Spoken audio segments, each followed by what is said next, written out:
एष सुरासुरमनुसिन्धवन्दितं नोदगादिकं ममलं प्रणमामि वर्धमानं तीर्थं धम्मस्कातारं शेषे पुण्यतीर्थं ससौवसिद्धे विशुद्धस्वभावे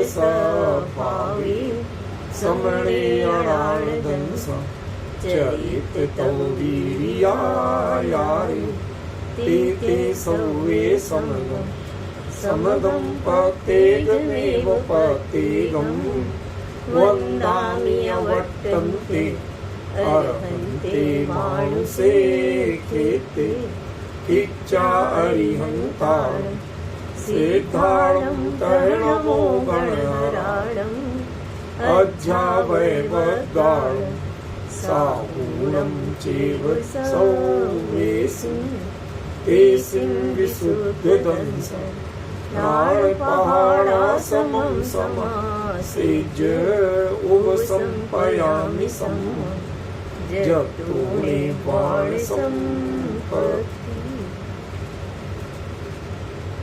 वचन सार परमात्म ज्ञान तत्व प्रज्ञापन महाधिकार गाथा 43 पृष्ठ 75।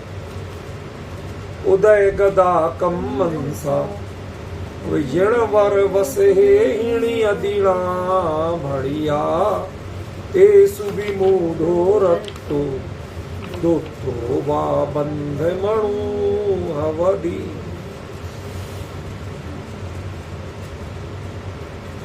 अर्थ लेते हैं सरल। जिणवर वसे जेन्द्र वृषभ अर्थात तीर्थंकर परमात्मा ने नियति के द्वारा नियति के रूप में उदय गदा कमंसा भड़िया उदय में आने वाले कर्मों के अंशों का कथन किया है। अब यहाँ वर्ण धातु दिव्य ध्वनि से भी सब बता चुका हूँ, द्वारा बताना नहीं। नीचे की पंक्ति में आज थोड़ा विशेष है, बंधमणु अवधि का चले गई, उसके अलावा भी थोड़ा सा है। तेसु विमूढ़ो रक्तो दुष्टो वा, ये जो वा शब्द होता है इसके दो तरह से प्रयोग किए जाते हैं। उसके पहले 3 शब्द दिए, विमूढ़ो रक्तो दुष्टो, इंडियन। अब तीनों के बीच में 2 बार वा लगा दो।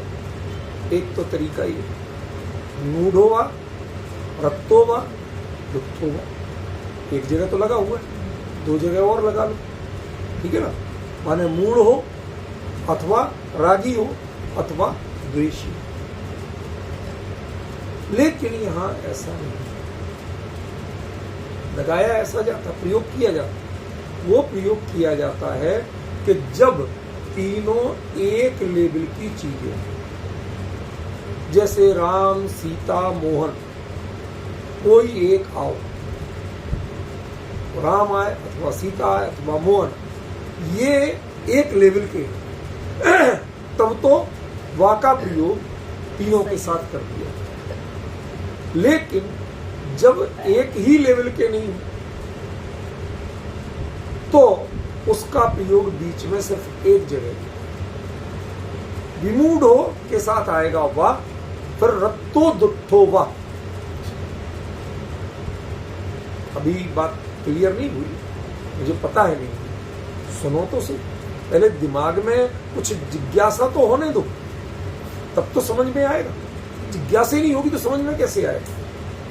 कहना क्या चाहता हूं, विमूढ़ता ये दर्शन मोह की परिणति, और रत्तो दुष्टो ये चारित्र मोह की परिणति। 2 मोह अलग अलग, सामान्य रूप से मोहिनी कर्म आप कह सकते हैं, ठीक है ना, लेकिन उनमें दोनों की परिणतियां भिन्न भिन्न है। तो विमूढ़ो वा एक पक्ष दर्शन मोह, और रत्तो दुष्टो वा ये एक साथ, क्या रागी हो या द्वेषी। कुछ क्लियर हुआ ऊपर में? कोई इसमें ज्यादा गहराई नहीं है, पर ध्यान तो देना ना। आचार्यों ने जो शब्द प्रयोग किए हम एक एक शब्द को बाकायदा ईमानदारी से समझें कि उसको वो किस रूप में रखना चाहे। ये मेरी चर्चा का मुख्य उद्देश्य है। उनको हम द्रव्य से भी, द्रव्य सूत्र से भी समझे, भाव सूत्र से भी समझे, ठीक है ना। तो हमें उनके जो शाब्दिक या भौतिक कलेवर है उसकी भी क्या व्यवस्था आचार्य देना चाहते हैं वो हमें समझना है, ठीक है। तो क्लियर हुआ, क्या हुआ? विमूढ़ो वा एक ग्रुप और रत्तो दुट्ठो वा ये दूसरा। विमूढ़ो दर्शन मोहिनी, रत्तो दुट्ठो चार। अच्छा एक चीज बताओ, कर्म तो 8 होते हैं, 148 प्रकृतियां हो, ठीक है ना। तो 3 ही क्यों करें? ये तो सारे मोहिनी हैं। बाकी ये 7 कर्म की कोई गिनती नहीं, उनका कोई काम नहीं होता, कोई महत्व नहीं होता। कहते बंध जो होता है वो तो सबका होता है, लेकिन अनुभव और बंधने योग्य परिणाम ये थोड़ा सा सूक्ष्म विषय है। भले ही करणान योग का सही, लेकिन कर्म फिलॉसफी इसमें नहीं, इसमें भाव पक्ष। ये दोनों मोहिनी रूप नहीं समझे। जितने भी कर्म बंधेंगे तो वो अकेले मोह भावों से बंधेंगे। ज्ञानावर्णी का कोई अपना भाव नहीं होता। ज्ञानावर्णी जिन भावों से बनते हैं वो या तो दर्शन मोह या चरित्र। दर्शनावर्णी जिस भाव से बनते हैं वो भाव या तो दर्शन मोह के खाते में जाएगा, चरित्र में। बात समझ रहे ना? अंतराय जिस भाव से बनते हैं वो दर्शन मोह या चरित्र मोह के खाते में जाएगा। अंतराय का कोई अपना अलग से भाव। समझिए, वेदनी आयु नाम गोत्र ये जिनसे बनते हैं वो भाव का जब आप पहचानोगे जिन भावों से, तो वो भाव या तो दर्शन मोह के खाते में जाएंगे या चरित्र में। इनके अलावा अन्य कहीं उनका वर्गीकरण नहीं होगा, खतौनी नहीं है। यद्यपि इस पर हम पहले 2-3 बार चर्चा कर चुके हैं। इस गाथा पर नहीं कह रहा हूं, इस सिद्धांत पर, इस विषय पर, ठीक है ना। इसी प्रकार कोई भी कर्म उदय में आए, जीव जब उसका अनुभव करेगा, भोगेगा, वो या तो दर्शन मोह का रूप होगा या चारित्र मोह का रूप होगा। ज्ञानावर्णी को ज्ञानावर्णी के रूप में कोई नहीं होगा। मुझे अकल कम है, क्षोभसम कम है, बना रहे। कुत्ते को तुमसे कम है, चींटी को तुमसे कम है, वो तो दुखी नहीं है। आप लेकिन ज्ञानावर्णी का जब जानते हो कि उदय तीव्र है, कुछ याद नहीं हो रहा, तो वो क्या करता है? संक्लेश परिणाम। वो ज्ञान का क्षोभसम कम होता है, अकेला इतना नहीं हो। वो उसका फंक्शन है ज्ञानावर्णी का, ये ज्ञान का क्षोभसम कम हुआ। लेकिन जीव ने क्या पाया? वो ज्ञान का क्षोभसम कम होने से परेशान नहीं है, वो परेशान है मैं चाहता ऐसा था और वैसा नहीं। मैं चाहता था, ये परिणाम किसका है? मोह का। ये परिणाम ज्ञानावर्णी का परिणाम नहीं है, ये परिणाम दर्शनावर्णी का परिणाम नहीं है, ये वेदनी का परिणाम भी नहीं, आयु नाम गोत्र अंतराय किसी का परिणाम नहीं। ये जितने कर्म के उदय जब जब आएंगे तो उनके परिणाम होंगे मोह रूप। नवीन बंध जो होगा वो मोह से होगा, और पुराने के उदय में जीव जो भोगेगा वो मोह रूप। इसलिए खरेखर 3 तरह के परिणाम ही जीव को कर्म फिलॉसफी के अंतर्गत आते हैं, बाकी को केवली कुछ नहीं कहते। बताओ, यहां ज्ञानावर्णी का कारण होता है? ज्ञानावर्णी का कारण विमूढ़ो रत्तो दुट्ठो नहीं होता। वहां तो प्रदोष निर्णय मास, यद्यपि वो इसी के अंतर्गत आएंगे, लेकिन आपने उनको नाम तो भिन्न दिए। दर्शनावर्णी के भिन्न दिए, वेदनी के भिन्न दिए, अंतराय के भिन्न दिए। आप किसी का विघ्न करोगे तो अंतराय बंधेगा, लेकिन विघ्न करते किस भाव से हो? द्वेष से क्या राग से? द्वेष। तो द्वेष किसका परिणाम है? तो मोहिनी का परिणाम। द्वेष कोई अंतराय का परिणाम थोड़ी है। पॉइंट समझ गए? हमें कॉन्सेप्ट तो क्लियर होना चाहिए ना। तो जितने कर्म बनेंगे वो मोह भाव से बनेंगे। जितना कर्मों का उदय आएगा, जीव उनसे जो परेशान होगा तो मोह रूप परिणाम, और कुछ नहीं। इसलिए हमें खतरनाक कोई चीज है, जीव को बंध और मोक्ष, इसके सारे सिस्टम में उस जानने लायक है, सावधानी लायक है, तो वो क्या है? मोह। और मोह के दो रूप, एक विमूढ़ हो दर्शन मोह, एक रत्तो दुत्थो चारित्र, राग द्वेष चारित्र मोह, और विमूढ़ हो। अच्छा एक बात बताओ, छोटी सी जिज्ञासा है मेरी, आज सरल बात कर रहा हूं, आगे क्योंकि बहुत गंभीर बात आनी है इसलिए शुरुआत थोड़ी सरल से कर। पहले राग होता है कि पहले द्वेष होता है?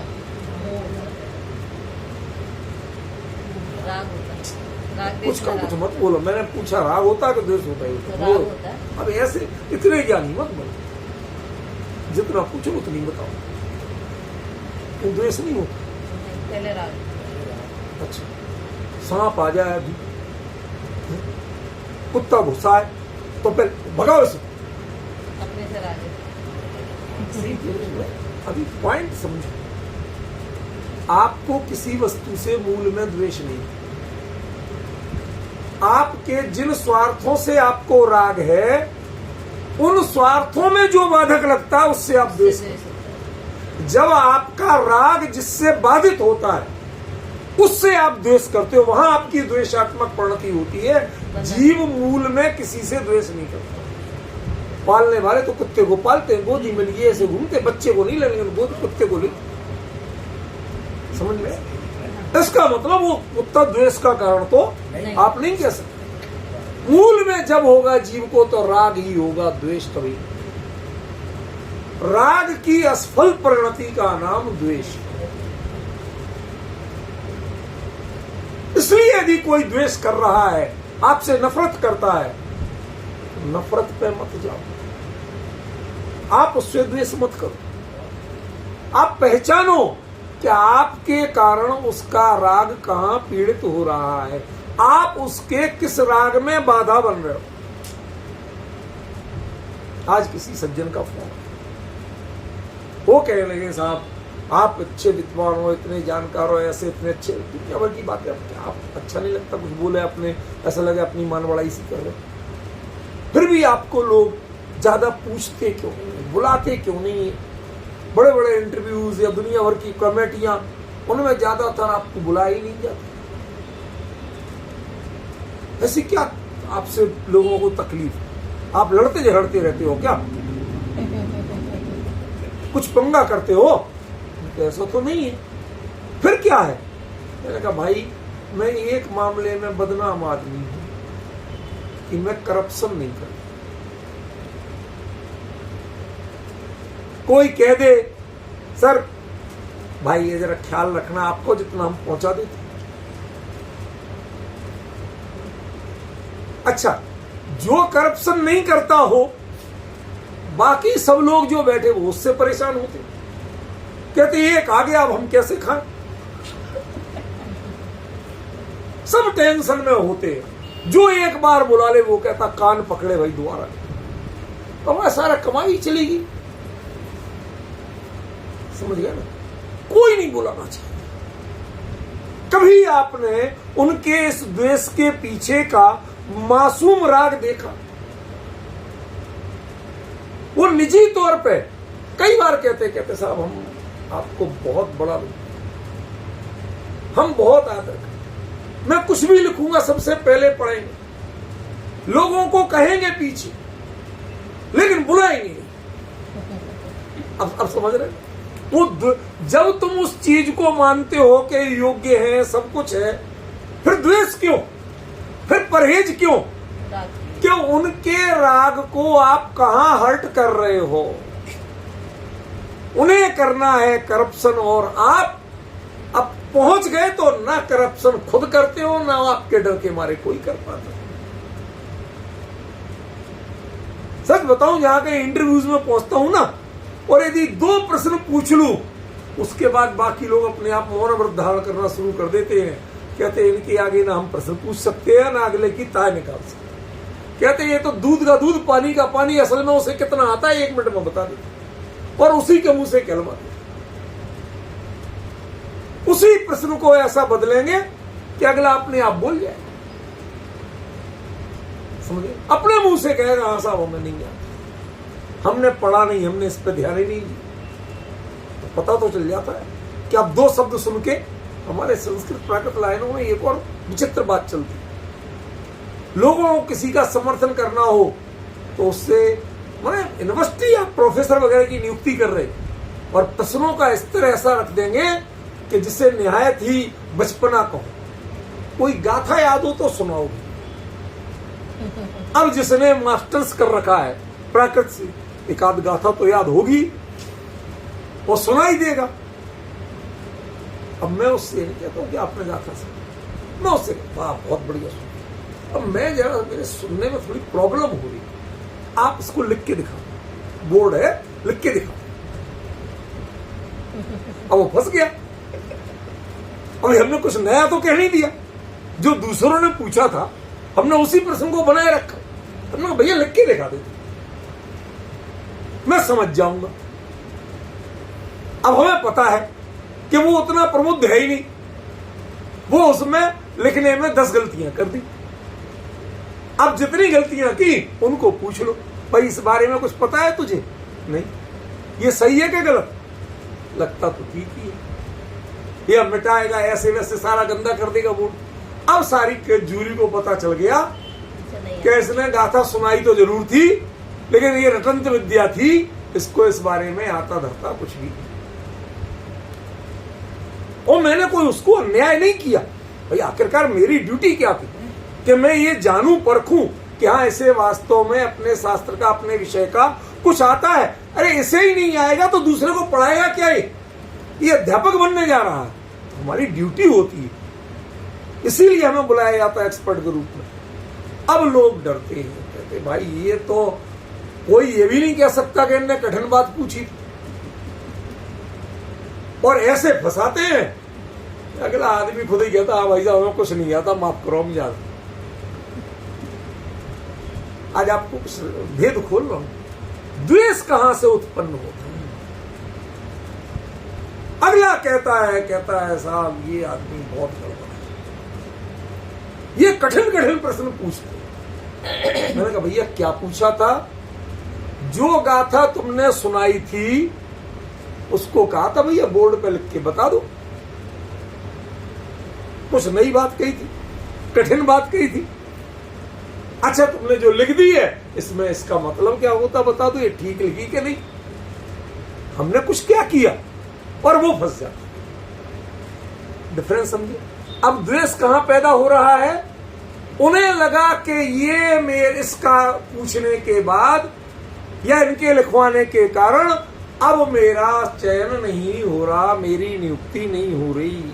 वहीं से द्वेष आता है। तो सबसे पहले जोर से नमस्कार मेरे को करता है, बैठा देखता है जब, और उसके बाद में जाते समय उसकी आंखों से अंगारे बरस रहे होते, जबकि मेरे मन में किसी के प्रति कोई ऐसा भाव नहीं होता कि किसी की नियुक्ति हो या ना हो।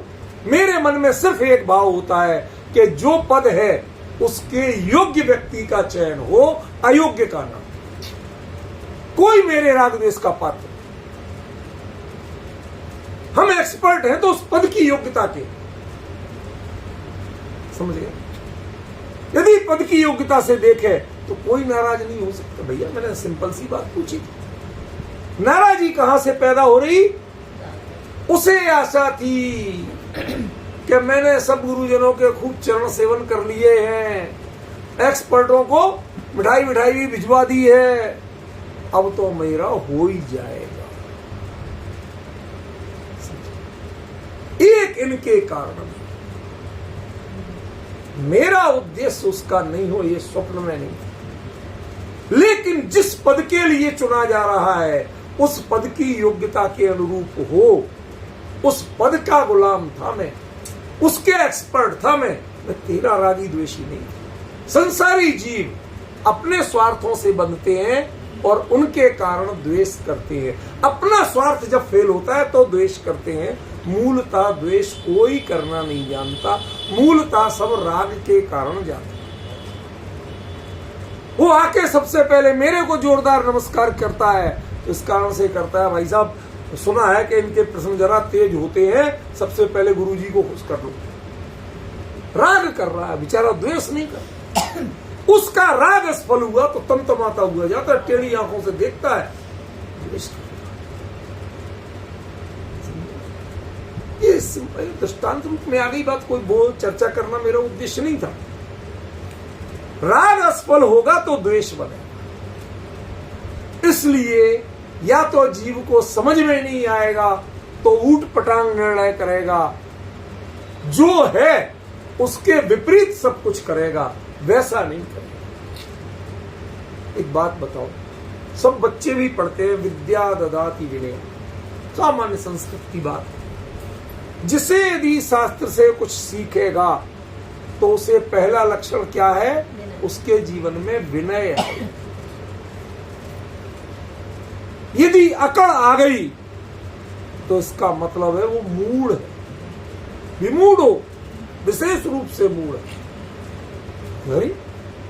दुनिया में जिसे नहीं आता है शास्त्र वो मूढ़ है, और जिसे शास्त्र के शब्द तो आते हैं लेकिन अभिप्राय उसको विपरीत आता है। दूसरे को तो सही बताता, क्या दूसरे को अर्थ सही बताता है, लेकिन वो अर्थ स्वयं पे घटित नहीं कर पाता, अपने को नहीं समझा, इसलिए वो महामूर्ख। जो नहीं समझ पाता वो सिर्फ मूढ़ है। और जो शब्द से समझे, अर्थ से समझे, लेकिन भाव में तद्रूप परिणति ना करके उससे विपरीत चले तो वो विमूढ़ है।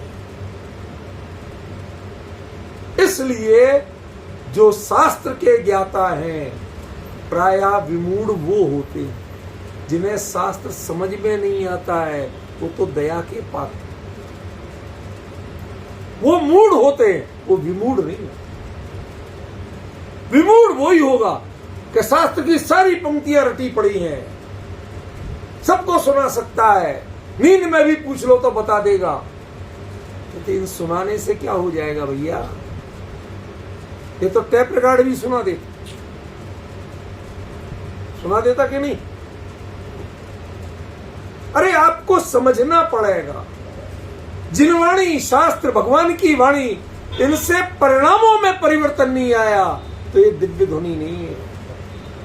समोसरण वो चीज है, अभी तक आपने समोसरण शब्द का एक अर्थ सुना हो, मैं ही कहता हूं, वो तो दो अर्थों को तो कोई चर्चा ही नहीं करता। जहां सबको समान अवसर है, अब ध्यान रखना, अवसर है इस शब्द के दो अर्थ होते हैं। कि भाई हमने तो छूट दी है समानता से, अब कोई ले और ना ले, लेकिन समोसरण में ये नहीं होता।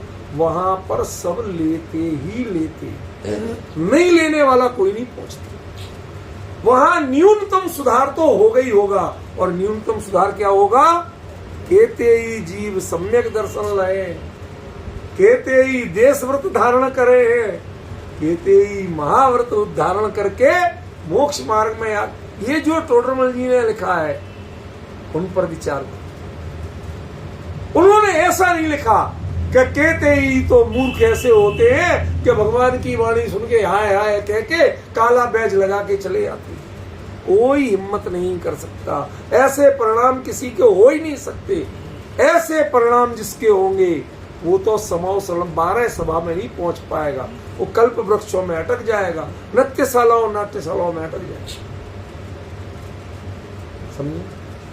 जो नाट्यशाला में अटके वो मूढ़ है, और जो आज भगवान की वाणी सुन के, समोसरण में तो गड़बड़ नहीं कर सकते, विमूढ़ नहीं होते, लेकिन जो आज हम, वाणी तो वही है, वो सुन के भी जो पंडिताई के मोह में पड़ गए, वो विमूढ़ है।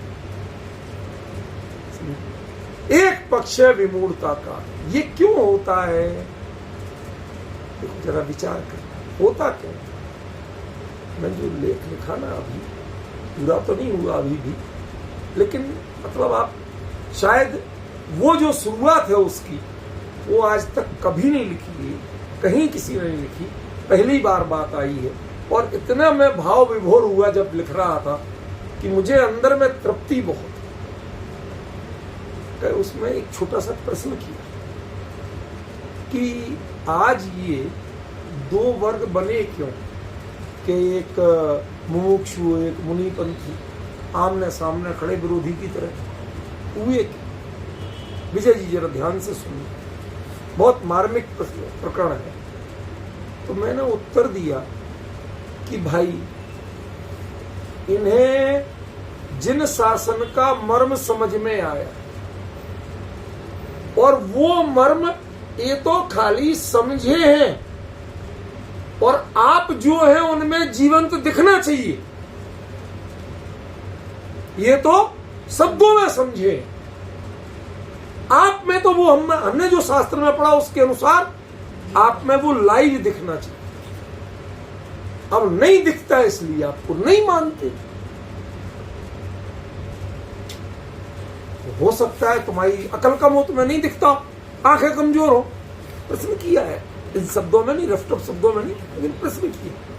तो उत्तर दिया कि देखो भाई, अब कौन गलत है उसको परखने की मास्टर की दे दो, कि जितने भी वर्तमान के मुनि पद धारक, जितने भी मुनिराज हैं, उनके प्रति आराम से जाना, प्यार से विनय से बैठना, कोई उद्दंडता नहीं करना, एक छोटी सी जिज्ञासा करना। महाराज आत्मानुभव तो हो गई, शास्त्रों में लिखा मुनिराजों को होता है। अब यदि कोई कहे क्या आत्मा फात्मा लगा रखा है, बात अपने आप अपने मुंह से ही आपने मना कर दिया कि हम नहीं। दूसरा लेवल देखो, उसमें कई लेवल दिए। दूसरा लेवल कि जो कहे भाई ये आत्मानुभव तुम अविरतियों की, गृहस्थों की चीज नहीं है, तो महावृत्तियों की होता है, तुम्हें समझ में भी नहीं आएगा। क्या समझाया तुम्हें?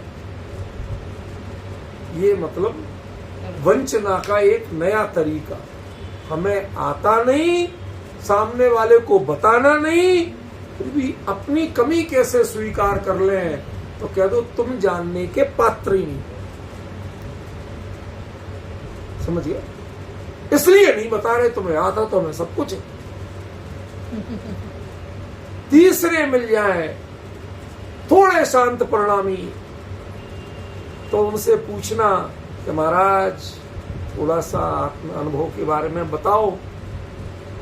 चलो कुछ नहीं, मैंने उसमें एक छोटा सा प्रश्न, हमने कहा इतनी सी बात पूछ लेना कि प्रायोग लब्धि और कर्ण लब्धि के बारे में भाव पक्ष बता दो। आपको तो हुई होगी ना, अनुभवी हो ना, तो उस समय आप कर्म की परिभाषा मत बताना कि कर्मों की स्थिति अंता कोड़ा कोड़ी सागर प्रमाण रह जाए, कितने ही नवीन बंध उसका संख्यात में भाग मात्र रह जाए, कितने ही पाप, ये मत बताना। क्यों? क्योंकि अनुभव के काल में या प्रयोग लब्धि के काल में कर्मों की स्थिति कितनी हुई ये कोई नहीं जान सकता केवली के अलावा। क्योंकि कारमाण जो वर्गणाएं हैं वो केवली के अलावा किसी के ज्ञान में गम्य नहीं है। विपुल होती मन प्रय भी नहीं जानता है। नहीं जानता। समझ रहे आप? तो आपको क्या हुआ था उस समय ये बताओ। आप तो अनुभवी हो, हम मानते हैं अनुभवी। अब अनुभवी से अनुभव की बात नहीं पूछे तो किससे पूछे? ये गारंटी है कि फिर वो लौट के पुराने वाले गुरुजी के जैसे बन जाएंगे। अरे तुम छदमस्त हो, रागी हो, मोही हो, समझ में नहीं आए, इसके लिए मुनि बनना पड़ेगा, संसार छोड़ना पड़ेगा, ये राग द्वेष मोह काम धंधा दुनिया भर के विकल्प छोड़ो तब समझो। ये आपके लिए दिमाग में वायरस घुसा रहा हो, कुछ नहीं कर। क्योंकि पता हो तो बताएं। मुनि हो तो बताएं, वो उत्तर नहीं दे पाते क्योंकि उन भावों को जाना ही नहीं, उस भूमिका से गुजरे ही नहीं। कैसे समझा? मतलब मैं पहली बार वो लिख के उधर जरा और ज्यादा अच्छे, आपको तो थोड़े रफ टफ में बता दिया, बहुत भावपूर्ण शब्दों में लिखा, तो मुझे मन में इतनी प्रसन्नता हुई कि शायद अब लोग जान जाएं कि ये लोग मुनि विरोधी नहीं है। कोई दिखे तो सही, ये तो ऐसे चाहते हैं, ये मुनिराज से ये सीखना चाहते हैं, जो उन्हें ये माल दे सके, ये उनके भगत बनना चाहते हैं। कोई दुकान तो खुले, एड्रेस तो मिले कि कहां मिलता है। अब जब इन्हें कहीं नहीं मिलता तो जहां मिलता वहां जाते हैं। क्यों विजय जी? है ना? अत्यंत सहज बनी, किसी पर करुणा रखिए, क्रोध मत करिए, गलती पर भी क्रोध मत करिए। कोई आपसे द्वेष करता है, क्रोध मत करो, पहले पहचानो कि उसका राग कहां फेल हो रहा है जो द्वेष कर रहा है। ये करुणा है, ये जिन शासन करुणा का दर्शन है। यदि आप निष्करुण होना है तो अपने पर होइए, मतलब अपने परिणामों में कोई कमी है, अपने जो विकार हैं उन्हें दूर करने के लिए निष्करुण होइए, कोई दया मत करिए।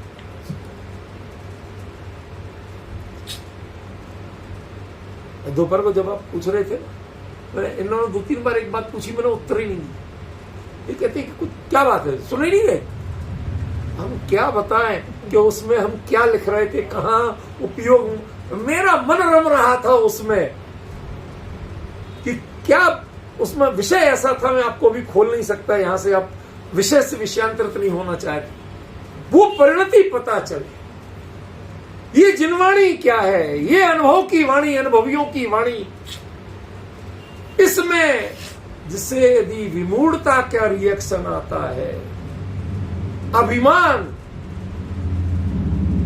इसको पढ़ के समझ के अपने आप में गदगद होने की जगह, गदगद होना समझते हो? अंदर से खुश हो, कुछ नहीं है, सब बेकार की। मुझे पता है ना, मैं प्रश्न पूछ लूं माने समझ लेना उत्तर गलती है ना, प्रश्न ही ऐसे पूछता हूं। संस्कृत में कहते हैं गद अव्यक्तायाम वाची, गद धातु अव्यक्त, भाव तो पूरे हैं लेकिन उनके लिए शब्द नहीं मिल रहे। व्यक्त नहीं कर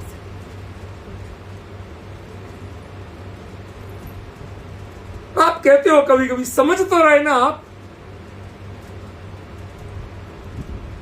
अव्यक्तायाम वाची, जब सारे वचन, सारे शब्द हथियार डाल रहे कि हम कुछ नहीं व्यक्त कर सकते, फिर भी जो उसकी मुद्रा है, जो उसके भाव हैं, जो उसकी भंगिमा है, वो सब कुछ कहने में समर्थ हो, तब कहते हैं ये गदगद हो।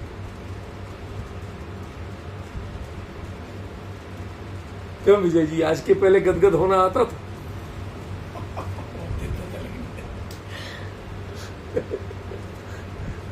अब क्या करें साहब, हमारी तो आदत है कि जो विषय चले उसको आ जाए, शब्द तो शब्द को ही खुलासा कर लो, उसमें ही आनंद ले लो थोड़ा बहुत, समझे? गदगद हो जाए जीव सामने, भाव विभोर हो जाए, और उसमें कहने लगे मैंने ऐसा समझाया, समझ लेना विमूढ़ हो गए। जिसको पढ़ के, जिसको जान के, जिसको सुन के गदगद हुआ जाता है, उसमें ये बोल रहा है कि तुम बोले कैसे भाई। गदगद होने में शब्द तो होते ही नहीं है, गद तो व्यक्तायाम वाची है, व्यक्तायाम वाची तो वद है, वच व्यक्तायाम वाची, गद अव्यक्तायाम वाची। जब शब्द आपका साथ छोड़ जाए लेकिन भाव बने रहे, भाव ऊर्जस्वित बने रहे, वो है गदगद। और जिनके लिए जीव फुरफुराती रहे, बद वो है बदबद। समझ गए? इसीलिए कभी कभी कहा जाता है कि जब ज्यादा बोला जाए तो कुछ तो वक्ता होते हैं और कुछ बक्ता होते हैं। समझ गए?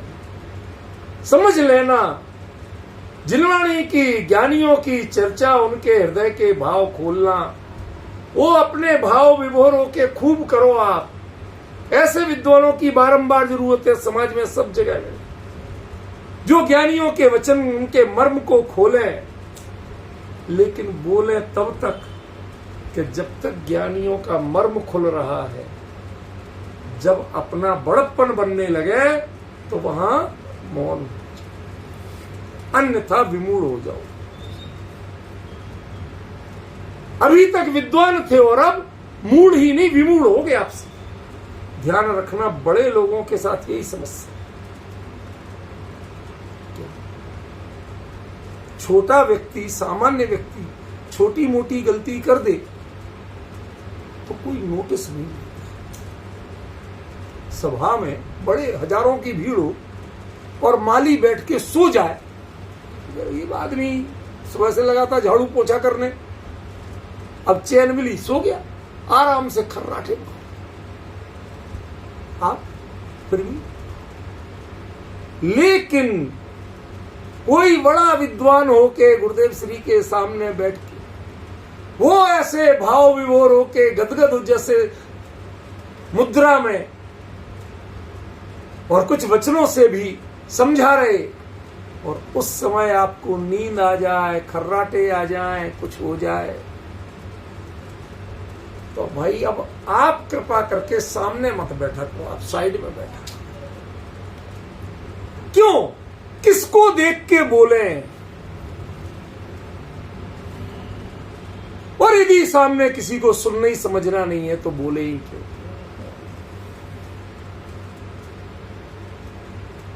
आप वक्ता बनते हो, आप जिम्मेदार बनते हो, प्रवचनकार बनते हो, और आपको इतना विवेक नहीं कि जिसमें भाव विभोर होना चाहिए उसमें आप भाव विभोर हो रहे हैं। आपका अभिमान का भाव हो रहा है, आपका अभिमान नहीं गल रहा, आपका काम क्रोध नहीं गल रहा है, उल्टे इन चीजों की पुष्टि ले रहा है। आज आपको बताता हूं, कभी कभी मैं प्रथमान योग पर कमेंट्स क्यों करता। अभी कोई सज्जन ने हमें फोन किया था, उनको मैंने बताया था, आपको भी बता दूं। कई लोगों के, हमारे से लोग अक्सर ऐसा जरूर करते हैं, असल क्या है, जो लोग आराम से व्यापार करते हैं उसे लोग सब कह लेते हैं, लेकिन जो थोड़ा सा निष्प्रय हो ना और मुद्दे की अपनी बात से बात रखता है, उससे लोग भाई आपसे डर लगता है, आपसे नहीं कहते, बात नहीं करते। मैं मारता नहीं, पीटता नहीं, कुछ नहीं करता भैया, कोई गाली गुप्ता भी नहीं करता, फिर क्यों ऐसे डर? नहीं होता है, वैसे इसको हम कोई अटपटा नहीं मानते, लेकिन मेरा बतलाना कुछ और है। उन्होंने कहा कि साहब अब आपसे पूछ ही लिया तो बता दो। मैंने कहा सुनो, नेमिनाथ पुराण में क्लियर एक विवरण आता है कि नेमिनाथ नेमी कुमार थे जब, तो उस समय रुक्मणी उनकी भाभी लगती थी, लगी नहीं थी। तो उन्होंने, ये मैं फिर पूरी जिम्मेवारी से बोल रहा हूं, पुराण में आचर कर निकाल के बता दूं, इतनी जिम्मेवारी से बोल रहा हूं, लेकिन इसको मैं प्रमाण मान के नहीं बोल रहा हूं, आदर्श मान के नहीं बोल रहा हूं। उसमें दिया कि उन्होंने अपना जूठा पान और रुक्मणी को खिलाया। मेरे ख्याल से पहली बात तो कि पान जो समभाग में टूटता है उसे तीर्थंकर का जीव उस अंतिम भव में 8 वर्ष की अवस्था में अनिवार्य रूप से अणुवृत्ति हो जाता है, अविरति नहीं रहता, अणुवृत्ति हो जाता अनिवार्य रूप से। जिसे पता नहीं हो तो नोट कर लेना, हर तीर्थंकर 8 वर्ष की आयु में नियम से अणुवृत्ति हो जाता है। अणुवृत्ति का मतलब वो विवाह नहीं कर सकता, ये नहीं है, क्योंकि ब्रह्मचर्य अणुव्रत का मतलब स्वदार संतोष व्रत है, ब्रह्मचारी रहना नहीं। वो अणुव्रत ही होता है, बाकी सारी प्रतिमाएं नहीं हो जाती, समझ गए। 7वीं प्रतिमा में जाके ब्रह्मचर्य आता, वो एक प्रकरण अलग है।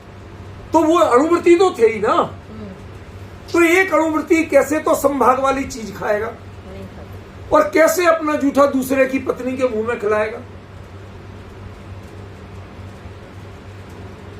अब आप तो इससे निकाल लो कि साहब जब तीर्थंकर का जीव कर सकता है तो हम तो हैं क्या, हमारे लिए तो पूरी छूट मिल गई।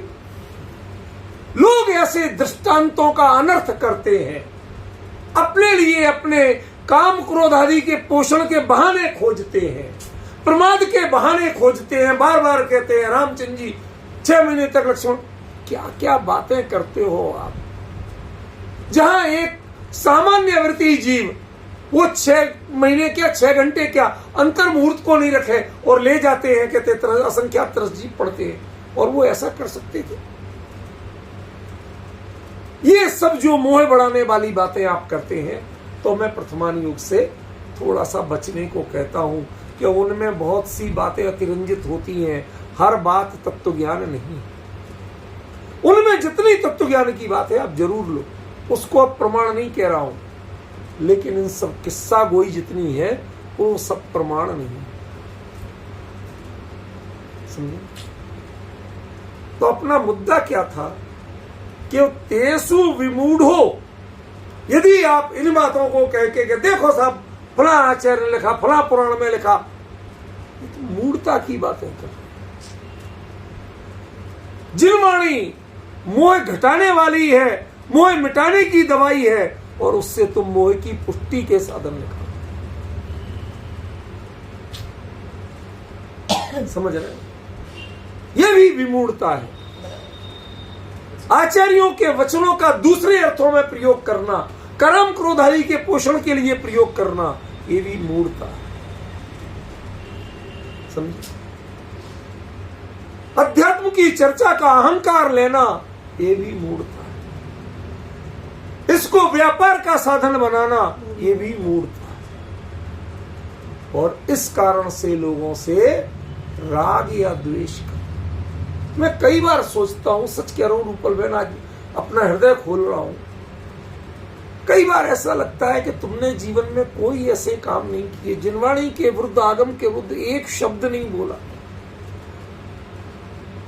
फिर सारे लोग आपका इतना विरोध क्यों करते हैं। रूपल बहन, ये तो भक्त लोग ही होगी। समझ गया क्यों करते हैं।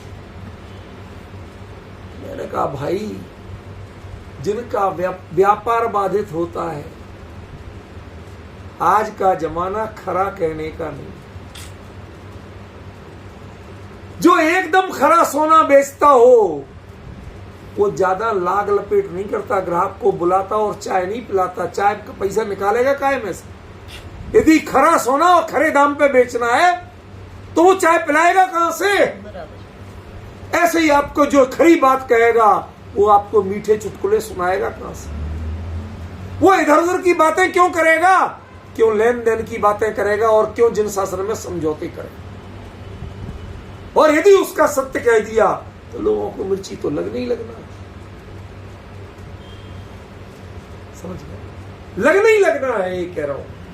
इसलिए इस द्वेष को द्वेष मत मानना।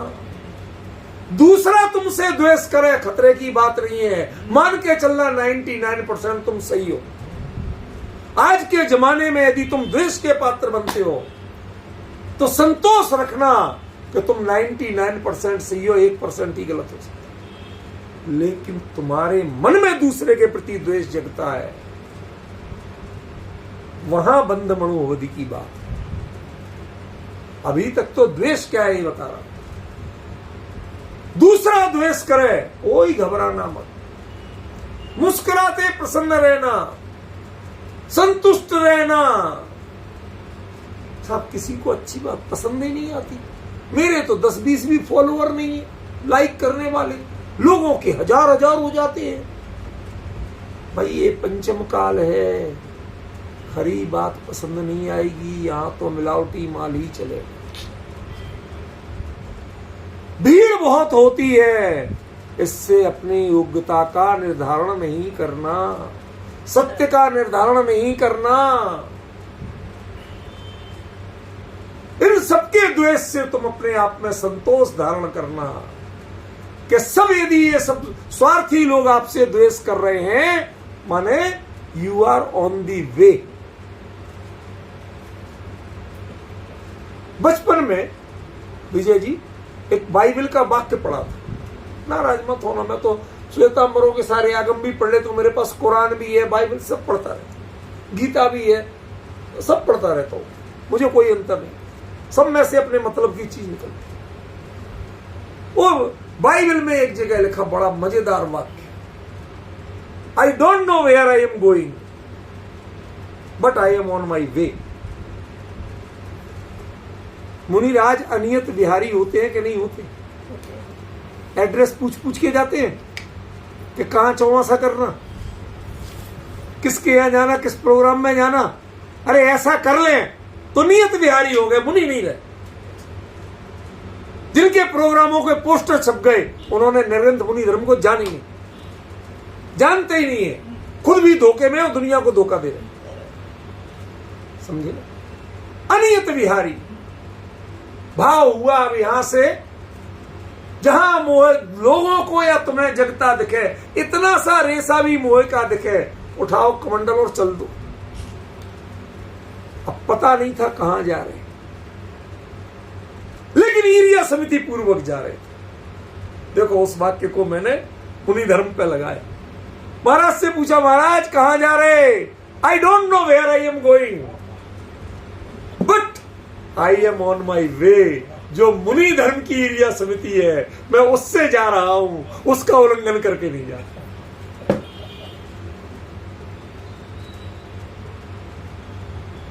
आनंद लेना तो सीखिए कभी, कभी तो जिनवाणी के अपने जिन धर्म एक एक पक्ष में आनंद लेना सीखिए। क्या होता है मुनि धर्म, समझ। मैं नॉर्मली अपने लेखों की चर्चा स्वाध्याय प्रवचन सार जैसे क्रम में नहीं करता।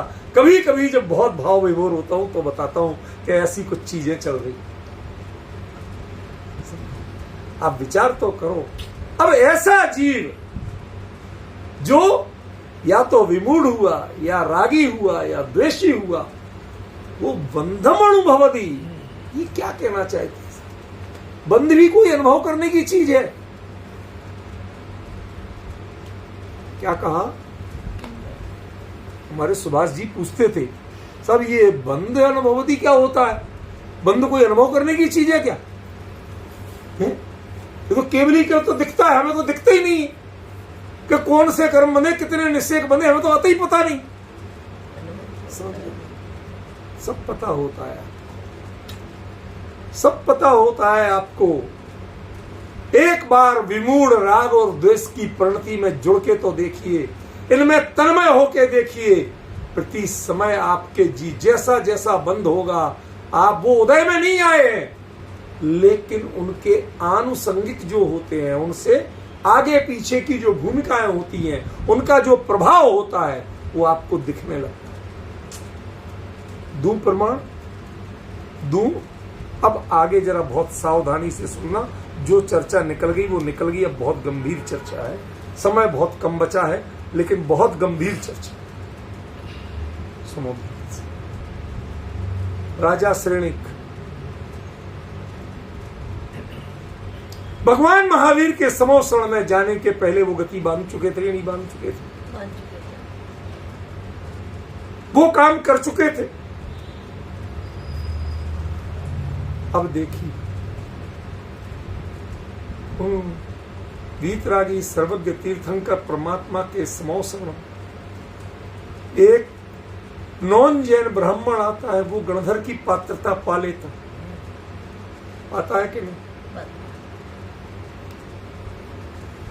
एक मेढक चलता है, वो भी देवगति जाके और भगवान के समोषण में आगे खड़ा हो सकता है। राजा श्रेणिक सम्यक दर्शन तो लिया, लेकिन इससे आगे मोक्ष मार्ग में नहीं बढ़ पाए। बंधम अनुभवदी, जो बंद हो चुका था, वो आपके परिणामों को उन्नति से जाने से आपके यदि भाव उमड़ते ही नहीं है, एक निश्चित लेवल से ऊपर जाते ही नहीं है, तो समझना आज नाराज मत होना। एक कड़वा दृष्टांत दे रहा हूं, लेकिन बिल्कुल खरा है।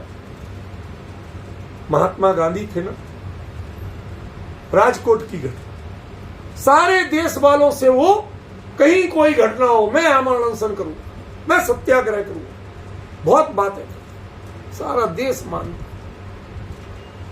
एक बार उन्होंने कहा ये फार्मूला गुजरातियों ही पे लगा लो, पहली बार लगाया, राजकोट में कह दिया यदि तुम लोगों ने मेरी बात नहीं मानी तो मैं आमरण अनशन करूंगा, अकेले में कहा। तो वो गुजराती सज्जन बोले, कहते बापू जरूर करो, हमारा राजकोट तीर्थ बन जाए। यथार्थ घटना बता रहा हूं, हमारा राजकोट तीर्थ बन जाएगा, लोग यहां आएंगे गांधी की समाधि देखने। दिल्ली में राजघाट नहीं बनता, हमारे यहां बनता तो सारे लोग यहीं आते, उतना टूरिज्म का कमाई करते, हम बगल में दुकानें खोल लेते। ये यथार्थ घटना बता। कुछ लोगों के मन में इतनी बड़ी बात का भी कोई असर नहीं होता, वो उसकी सकारात्मक प्रतिक्रिया नहीं, वो उसमें भी बिजनेस ढूंढने की बात करेंगे। ऐसे ही जो यदि आपके तीव्र बंध नहीं हुआ होता तो आप वीतराग वाणी की चर्चा में बिजनेस ढूंढने की बात नहीं करते। आपके परिणाम कहीं ना कहीं बड़े बठर हो चुके हैं, पात्रता नष्ट हो चुकी है। जब वीतराग वाणी जो सौभाग्य से मिलती है, उसमें आप बाकायदा हिसाब किताब और लिफाफे की मोटाई की बात कर लें।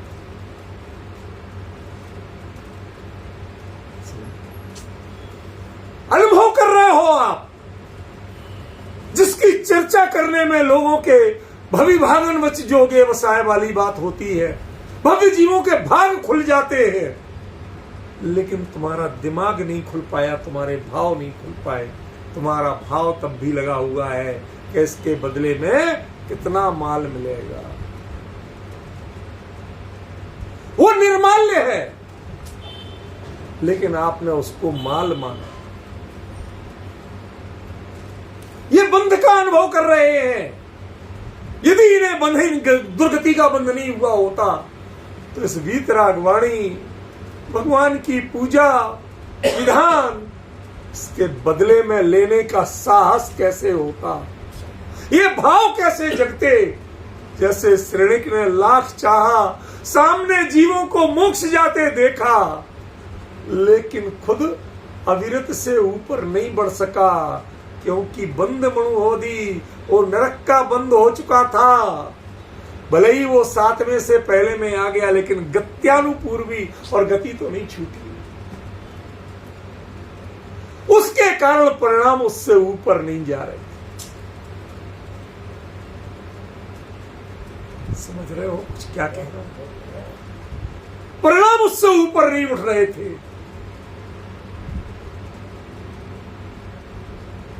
रावण का जीव जब मनुष्य गति में था, प्रकांड पंडित कहलाता था, अर्धचक्री, तब बात समझ में नहीं आई। तीसरे नरक में था, तब सीता के जीव ने समझाया तो समझ में आ गई और भावी तीर्थंकर की शुरुआत कर ली। परिणाम बदल जाए तो बंध का अनुभव पता चलता है कि अब इसे तीर्थंकर का जीव है, अब ये नारकी जीव नहीं है। उपल में क्या कह दिया समझ में आया? नरक में पड़ा, नरक की वेदनाओं में पड़ा,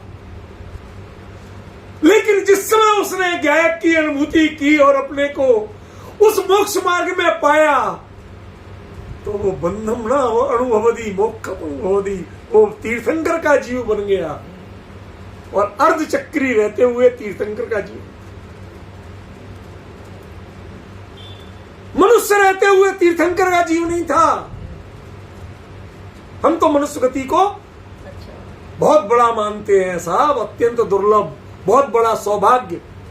कहते खाक सौभाग्य है, जब मिली थी तब कदर नहीं की, और जब कदर की तो मनुष्य भी रोज अर्घ चढ़ाते हैं, वो भी बेचारा नरक में ही पड़ा।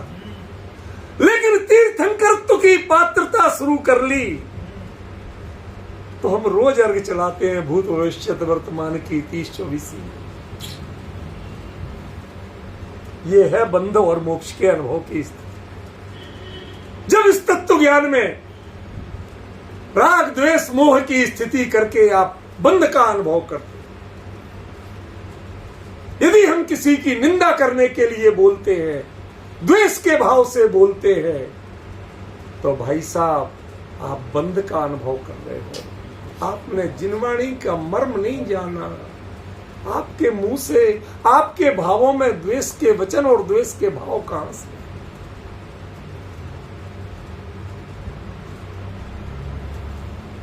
ये समझना पड़ेगा।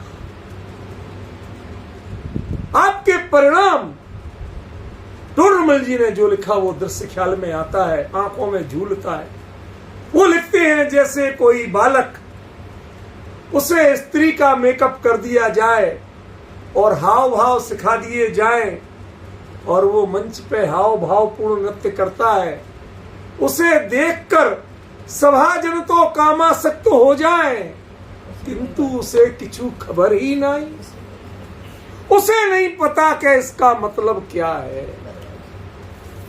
ऐसे ही ये विद्वान विमूढ़ हैं, बोलते तो बहुत हैं, लेकिन भावनाओं में जिनके निर्माल्य बसता है, जिनके भावनाओं में द्वेष बसता है। कुछ लोगों के पैसे के लिए नहीं जाते, लेकिन उन्हें मौका चाहिए कि वो मुनि निंदा कर लेंगे, इसलिए जाते हैं। भाई साहब तब आप दुट्ठों में आए, समझ में। जिसको मान का राग है, कितना है भाई, इज्जत बुलाओगे तो आएंगे।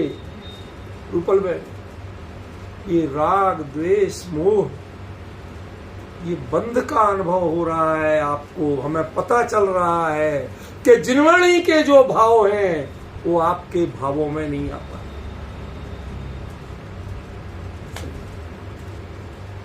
बाकी बंध अनुभव की चीज नहीं, लेकिन जिसे बंध हो जाता है वो प्रति क्षण अपने परिणामों को उस कारागार में पाता। श्रेणी जैसा सम्यक दृष्टि जीव नरक में जाना था तो बेटे को ऐसा भाव हुआ कि हम ऐसे कारागार में बंद करें, टिक नहीं पाए, ऐसे पीछे भाले लगा दिए, समझ गया। और उसके बाद रोज आके मारता था। देखो जब मारता था तब पिट लेते थे, उतने डरे नहीं। और जब माँ ने उसे समझाया कि बेटा तुम्हारे पिता तुम्हें इतना चाहते थे, ऐसे ऐसे पाला, तो उसका हृदय परिवर्तन हुआ। हृदय परिवर्तन हुआ, पिताजी कहते गया, लेकिन वो परिणति पिताजी शब्द नहीं समझ पाई कि रोज तो ये महाराज कहता था, बड़ा महाराज आया, आज ये पिताजी, वो नहीं समझ पाया। अभी तो मार के गया था, फिर आ गया बचने के लिए, पीछे अचानक हटा, भूल गए कि पीछे भाले लगे हैं, सिर में घुस गया और वेदना रूप मरण हुआ। तो नरक में नहीं जाएगा तो कहां जाएगा? परिणाम में वो शब्द समझ में नहीं आ पाए, शब्द आए तो भाव समझ में नहीं आ पाए। ये भाव नहीं समझ पाना, ये बंध का अनुभव है। अभी मुझे इसमें गुंजाइश लग रही है, लगा तो कल और इसकी चर्चा करूंगा, कल परसों जब भी करूं। लेकिन ये विषय अभी देर में आ पाया, शुरू कर पाया, इसलिए पूरा नहीं चल पाया। ये बंध के अनुभव की चर्चा, आपको कुछ भाव भूमियां दिखाऊंगा जिनमें लगेगा कि हाँ बंध का अनुभव एक्चुअली क्या होता है, विशेष